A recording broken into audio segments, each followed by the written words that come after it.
I feel like you raised such an important example where your example that you used is 100% Black women-owned business, because that tends to be the misconception that if I am Black, I am automatically exempt. We actually meet a lot of 100% Black female-owned businesses, and then they're non-compliant, and they're shocked because they don't know how it happened. You always say that. You have to be patient. It is a long-term strategy. It needs to be sustainable, but because of our client base being your medium-sized businesses, what I find is that they don't even know, let alone enterprise development. Welcome to our second episode of Shared Impact by Zivoli. Today I am speaking to the gorgeous Carmen Meyer, one of my favorite peers in the industry from Dot Connectors. Hello, Carmen. Hello, Pupi. And thank you for your time today. Thank you.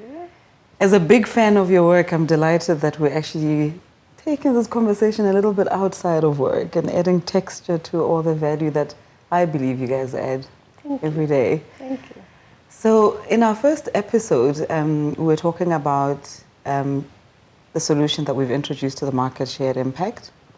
And of course, it's one that's targeted at mid-sized companies. But I almost feel like we started the conversation in the middle. And so I want to take it back to basics, and I think you're the perfect person to help us with that. So do you want to start us with the starting point, which is really what is Black economic empowerment? What does it mean for mid-sized companies? And then we can kind of navigate our way into the role of shared impact in the context of that conversation. Okay. I think there are a lot of misconceptions about BEE. We actually meet a lot of 100% Black female-owned businesses, and then they're non-compliant, and they're shocked because they don't know how it happened. And I think, you know, it's not known that if you go over the 50 million mark, it's sort of level playing ground. You also have to do your bit. Yeah. You also have to do skills development. You also have to do enterprise development. So I find that because we sometimes deal with bigger companies, we assume that everyone knows what BEE is. But there are actually a lot of companies that suddenly need it because a client asked for it. Yes. And many people or many clients also don't know that it's actually not compulsory. It's voluntary. You don't have to do it. But the procurement scorecard is what's driving it. So that's usually where the push comes, and that's usually where they get introduced to it. Yes. Black economic empowerment, the way I see it, is almost from the bottom up. So usually ownership is at the top and socioeconomic development's at the bottom. I like to see it the other way around. It's supposed to start with socioeconomic development at the bottom. And then it's a bit of a life cycle through all the steps. Correct. You know, so it's a socioeconomic development, and then it's skills development, and then it's enterprise development, supplier development, and then you become an owner of a business. Yes. Ideally, in my view, that's how it should work. Yeah. The reality is that many businesses just know the elements. They know they have to get points. They don't really care how they get it. They need the certificate now because the client is breathing down their necks. And there's not a long-term sustainable approach to it at all. I feel like you raised such an important example where your example that you used is 100% Black women-owned business, because that tends to be the misconception that if I am Black, I am automatically exempt. And I just want us to talk a little bit about the categories, right? And you mentioned also the 50 million mark. So just to clarify, 10 million and below, every company is exempt. Between 10 and 50 million, Black companies are still exempt at that range. And then the minute you hit 50, regardless of your ownership, everybody must comply. Yeah. If you're 51% Black owned as a 10 to 50 million, you're automatic level 2. Level 2. What is also a misconception is that is across the board. That's not true. In the construction sector, they've got different levels. Correct. You know, so that we also find, and some companies also don't know. So they'll do the generic affidavit, and then their clients go to audit, and then the client says to them, but this is the incorrect scorecard. Yes. And then they realize they're in the incorrect category. And obviously the rules also change from whether you medium-sized business or large. So how do you advise, so I'm a 100% Black women-owned company, I'm at 60 million, you just dropped this bomb. How do you navigate that conversation with your clients? in terms of just BE in general? Yes. It depends at what point they come to you. If it's the last day of their financial year end, that conversation is much different than if they come in the beginning. Yeah. So what we would first assess is, what pressure do you have from the market? Ideally, if you've got time, you'd rather want a more proactive approach. Skills development can be implemented better if you've got time to do it. But the reality is a lot of those companies come on the last day of their financial year end.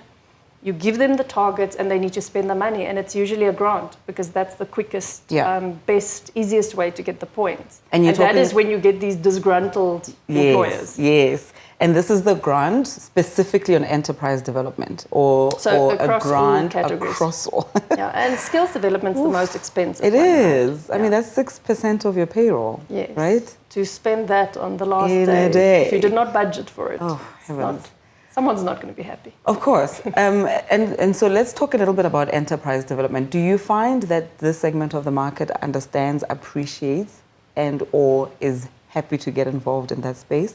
And of course, I'm zoning in on enterprise development because that's kind of the reason why we gave birth to Shared Impact, if you will, where we're saying you need not be signing blank checks. In fact, you should not be signing blank checks because it's a wasted opportunity for both yourselves and obviously the SMEs. Do you want to speak to that a little bit? I think the enterprise target audience or target companies are 51% Black-owned, EMEs and QSEs. So firstly, I think there's a big difference between those two categories in terms of the need that they have. And that is why I like the share impact model, because your smaller companies usually probably would just write the check, you know. And again, that is where they are disgruntled. There's no long-term view, and BE is a process, as you always say that. You have to be patient. It is a long-term strategy. It needs to be sustainable, but because of our client base being your medium-sized businesses, what I find is that they don't even know, let alone enterprise development, they don't understand BE. So what we do with our clients is we educate them all the way. We did training the other day for a client that we've been assisting on BE, and they got so frustrated, and I said to them, let's just sit for 3 hours. Let me take you through everything. And at the end they said, oh my word, this is an amazing piece of legislation. They did not know that. Because there's so much negativity. People don't understand that if you do this in the right way, you're going to get the results that you want. And the same with enterprise development. Enterprise development is supposed to get new suppliers into your supply chain. That's the point, right? And you know what I've seen with clients is when we sit with them, they will say, okay, stationery. What beneficiary can we get on quickly? What do we buy? Water, stationery. You know, like that's always the first thing. And that is not really what you want to do. Companies will always say, can't find any black business in this industry. They're not out there. They're not out there. Can't find them. And that's where you should go look, right? That's what you want to develop. Yes. So with your clients, how do you typically guide them around what they should be doing on enterprise development? Where do you point them to? Like, what are the solutions that you find in the market that you like, that you're happy to plug your clients into? So our name is Dot Connectors. Yes, we connect the dots. Very for appropriate. Clients. So we have a lot of relationships. We've got a database of 51% Black-owned companies.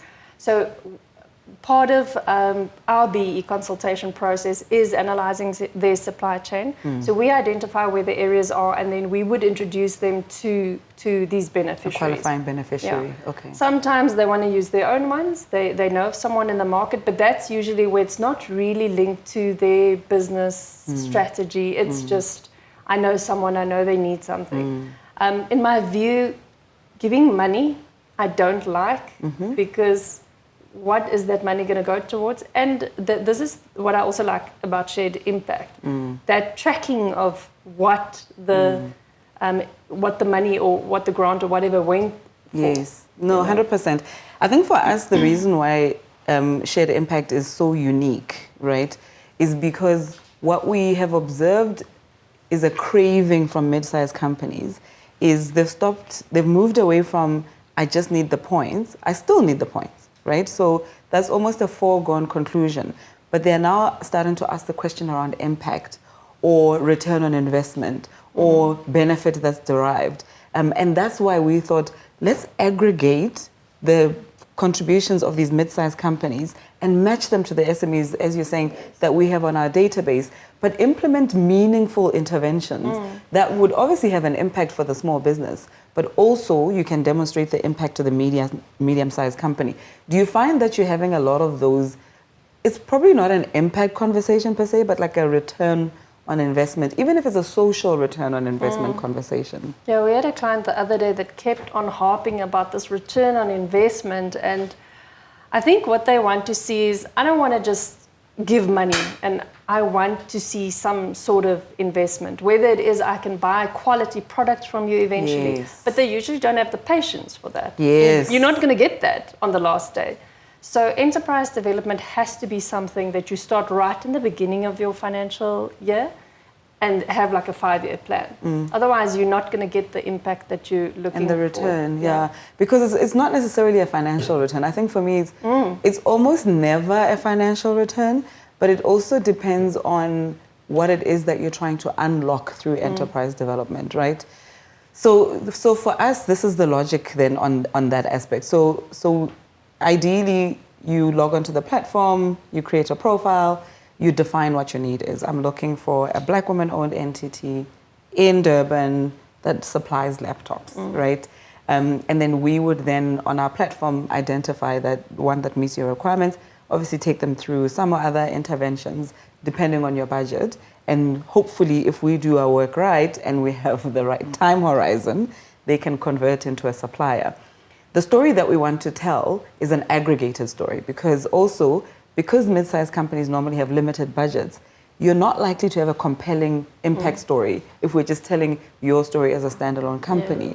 And this is why it's shared impact, where we're saying collectively we've raised X amount and we've managed to develop X number of SMEs, and this is the collective impact that we've had. Do you feel that would speak to some of the problem statements or frustrations or challenges or cravings, actually? Because I think for me, mid-sized companies crave these stories around where's my money gone. Yes, definitely. It's always good to hear the good stories about BEE and the success stories, just because you hear so much bad publicity. But what I like about that system is that you can sort of pick and choose what you want to do. So yes. you don't have to do a specific thing. And it's very geared toward a specific need. Yes. You know, I love skills development. I'm passionate about skills yes. development. So I always love educational type of interventions to support small and medium busineses. So instead of paying a grant, you give them resources, which I know we've discussed before as well. And that will have a bigger impact. Yep. Because the ultimate of BEE is to try and get more money into the hands of people to grow the economy. Correct. And skills development is that vehicle to Correct. do that. I'm glad that you're actually focusing the conversation on that, because as I said, you know, I do feel like we take for granted people's level of understanding around transformation. And yet we've got these companies that are at the mercy of ideally us, right? But I feel like sometimes we pick up the conversation in the middle. Where do you spend the bulk of your time in educating clients around the scorecard and also navigating the conversation around budget? Because that's where it gets sensitive, isn't it? Because like I hear you until I have to spend my money. Yes, yes. And then it's just like, all stories sound very good until you're like, get your budget. target is X% for this, Y% for that. Yes. Yeah. So we do focus a lot on skills development strategies as cost-saving strategies. So from a grant point of view and all of that. I mean, firstly, you need to find out what type of level they want and why they want it. A lot of companies also will just say, I want a level 2, but they don't know what that entails, or they don't know what their clients are asking for. And then we calculate a budget based on that. And then usually enterprise development, supplier development, socioeconomic development gets maxed out, which is nice. I was going to say, because I think they're low-hanging fruits, right? They're Definitely. probably the least complex scorecard elements to navigate. Yes, but unfortunately, they're also those ones where you can just give money away. Yes, You know? yes. And I mean, for us then, I suppose the challenge, again, from my perspective as an ESD implementation partner and your perspective as a BE consultant, I guess the challenge is for us to educate the market to help them to move away from what has become learned behavior of signing blank checks and start to demonstrate that not only is there another way to do it, but this is why you should rather do it this way because of the impact that you're going to have instead of the kind of approach that's in the market at the moment. Do you find that clients, of course I'm pressurized, so my priority is I need to make this payment, but are they willing to listen to alternatives that could potentially have more impact? Definitely. I think they're very open to it. I think they're at the mercy of BE consultants. Yes. They completely put all their trust in what you say because you're supposed to be the expert. And unfortunately, in this industry, there's a lot of unscrupulous providers, you know, that don't understand the codes very well. They get burnt, and then they just view this whole piece of legislation as not working. And I think that's where the educational part must come in, the building of the trust, showing them that it can be a sustainable solution. Yeah. And it is a bit of a hand-holding thing. And I think that's why I also like SharedImpact. It's because it's not just a once-off thing. It really is an educational thing at the end of the day. Companies want to do the right thing. Absolutely. Whether people believe that or not, in my experience, they want to. They want to see the value. They want to see businesses grow. It's just maybe a lack of awareness. Yes. And that's where we come in, right? And I think this is why also this fireside chat idea was such a great one for me, because we tend to give very succinct messaging to the market when we talk about what we do, but we forget that it's an audience that actually needs to be educated about what we do. You have to go back to the basics, right? And teach them the fundamentals. I think because for us it's like second language. We assume that it's second language for everybody. Exactly. Okay, so I'm glad that what we're seeing in the market is the receptiveness to changing the way we view things, right? So yes, we're signing a blank check. Yes, this is a compliance-driven spend, but we can actually still achieve our compliance, but also look at how we achieve that compliance differently in a meaningful manner. Do you see that playing out across the development scorecard, or do you see it more, let's say, towards socioeconomic development or maybe even enterprise development? Or are clients consistently saying, I actually want to see the impact across the development scorecard elements? I think they don't really care. Most of our companies, That's such an honest answer.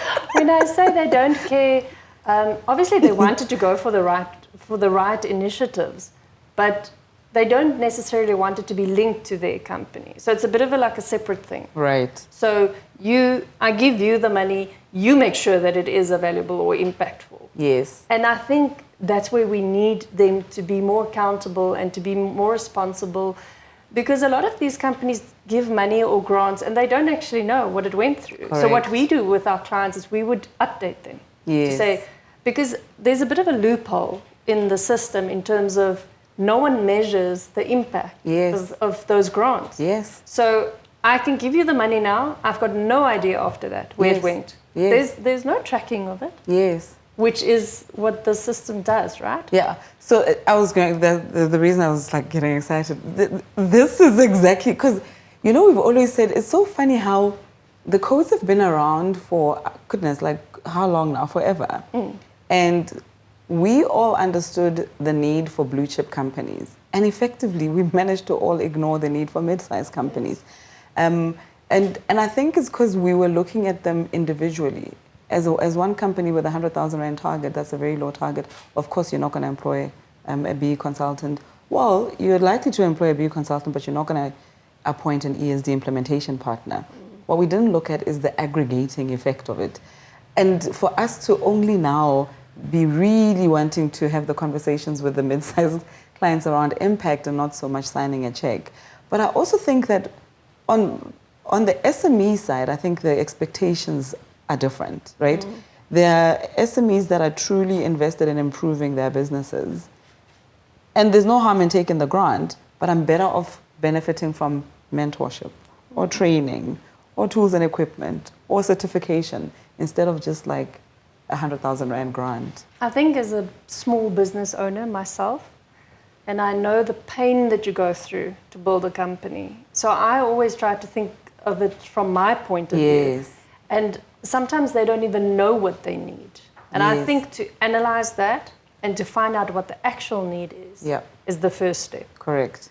Because otherwise you're just going in blind. Yes. And that would then be the reason why grants, again, are the surest way not to go about this thing. Not the way to go. Because you don't know what you're solving, and right? it goes back to about having enough time to do it. Because otherwise the grant is always the last resort. And yeah, I mean, I always say to my clients, I'm not a fan of grants. I have much more respect for interest-free loans, but I think grants perpetuate the wrong behavior. And this is why you find some small businesses have mastered the art of presenting themselves as that beneficiary that literally just collects. And those are not the true entrepreneurs, in my opinion. You don't learn your lessons like that, you know. I mean, part of entrepreneurship and building a business is failing and making mistakes. And I feel if it's too easy and you just get given funding the whole time, you're never going to learn the lessons that you're supposed to learn. Yeah. So we are excited to see if SharedImpact does have the impact that we think it can and it should and it will. Because I do think that mid-sized companies are hungry for a story that's just beyond compliance. And I'm excited to hear that our suspicions about what the market is craving have been proved correct by yourself. I'm going to ask you a question that I love to pose is, what is the best interpretation of enterprise development that you've seen in a mid-sized company? In terms of intervention? Yeah. Also, what is one that you were just like, ooh, it couldn't have been any worse than what you've done here? Okay, so best, I would say we did work for a company that manufacture like the fizzies for pharmaceutical companies. And they had about 1,000 staff using public transport. And they actually got some of the individuals in the company they bought taxis for them, and it became this whole business about transporting employees to and from the office. The worst ones, I think, are those with good intentions, usually, apart from just giving money. Starting a business, and there's this amazing idea, we want to start a cafeteria, that's also a popular one, right? Start a cafeteria. And then they can't actually cope with the business skills. They don't have the business skills, and then it closes down. And that's always not nice to see. And that is where there's no continuance of it. It's just a one-year thing. I give you the money, and then I just leave you to your own devices. Do you know the ones that always scare me? And I try so hard to advise against these, is when you go to a client and you talk to them about enterprise development, they go, I've got this team member who's been with us and it's normally somebody who's been with them forever, right? And you go, wouldn't it be cool if we could just turn him into a business person? And I go, why is it that we think that? It's very small mind. You can take, if somebody's been with you for that long, I argue that that's confirmation that they're not an entrepreneur, right? That's true.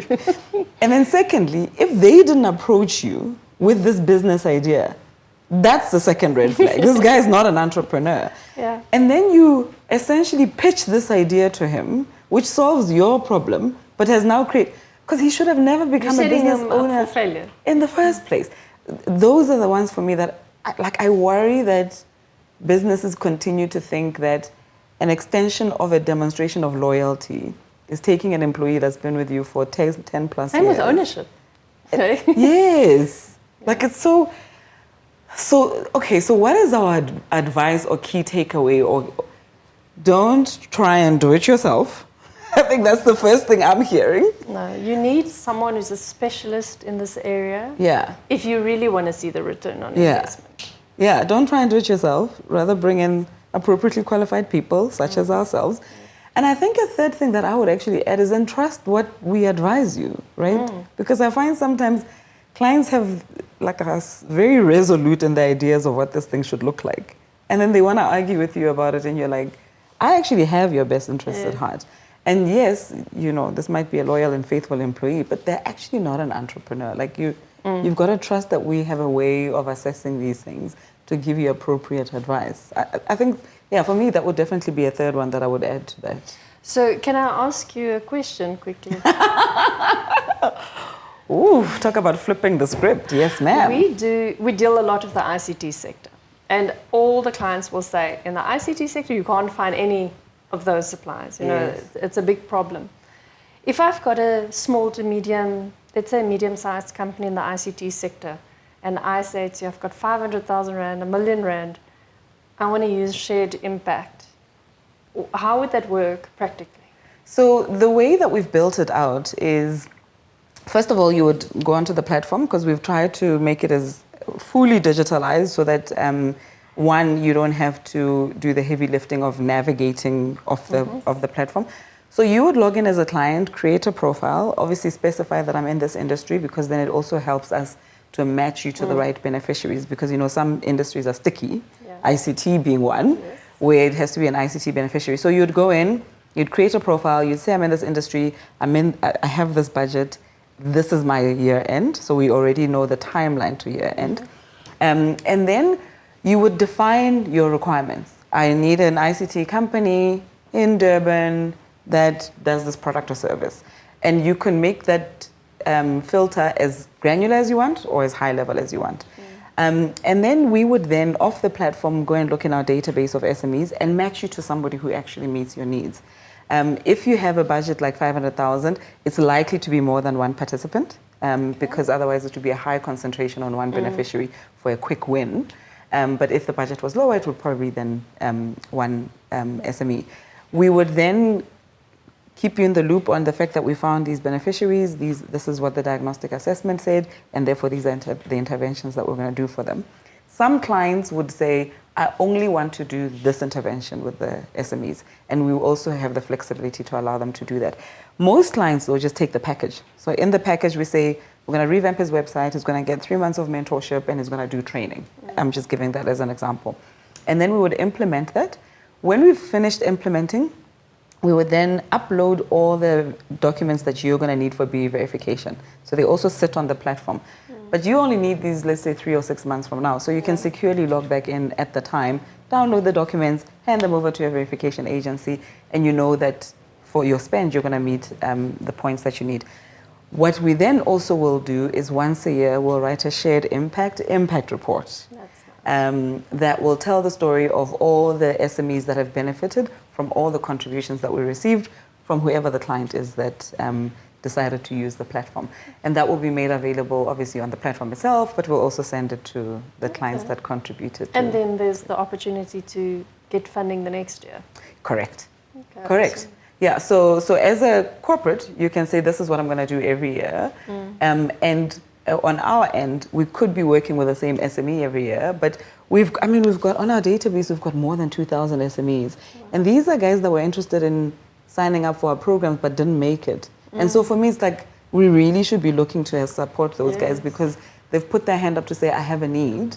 They just didn't make it onto our program. And they can also help each other, right? This one has a need and this one has something, and it's always just connecting. Yes, networking is a big thing for us with these guys, because we find they buy and sell to each other, which is great. And that's really what we want to create.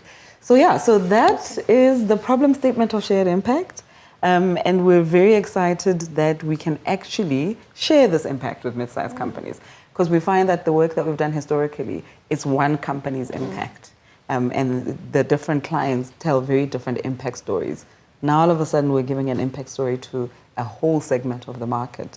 So we're quite excited about that. Yeah, I think it's a great initiative. I think it's exactly what our clients need. Thank you, Carmen. So I look forward to us exploring ways that we can add value to your clients. And thank you for your time today. I think hopefully where we started, which is the emphasis on just making sure that our clients understand BE before we're even talking about ESD. I think let's all start there collectively and making sure that we give them the right information for them to make the right decisions, and in the end, so that we all see the impact that we're trying to achieve. Thank you very much. Thanks It for was having me. wonderful to interview you, and all the best of luck with continuing Thank to you. connect the dots. Thanks. And good luck to SharedImpact. Thank you, ma'am. Thank you for joining us for today's episode. For more information, please feel free to visit our website, zivoligp.com/SharedImpact. And as we kind of highlighted today, please educate yourself on BEE and ESD and reach out to service providers like ourselves to rather help you navigate.